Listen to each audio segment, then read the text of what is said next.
ఉక్రెయిన్పై Russia drone దాడులను కొనసాగిస్తోంది. తాజాగా పలు ప్రాంతాలపై జరిపిన దాడిలో 3 పౌరులు మృతి చెందగా 60 మందికి పైగా గాయపడ్డారు. క్షతగాత్రుల్లో 2 నుంచి 15 ఏళ్ల మధ్య 9 మంది పిల్లలు ఉన్నారని అధికారులు తెలిపారు. అత్యధికంగా ఖర్కివ్పై 17 డ్రోన్ల దాడులు జరిగాయని వెల్లడించారు.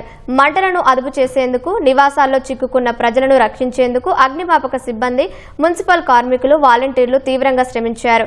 ఇటీవల కాలంలో ఖర్కివ్లోని పౌర మౌలిక వస్తువుల ధ్వంసమే లక్ష్యంగా రష్యా నిత్యం డ్రోన్ల ద్వారా దాడి చేస్తోంది.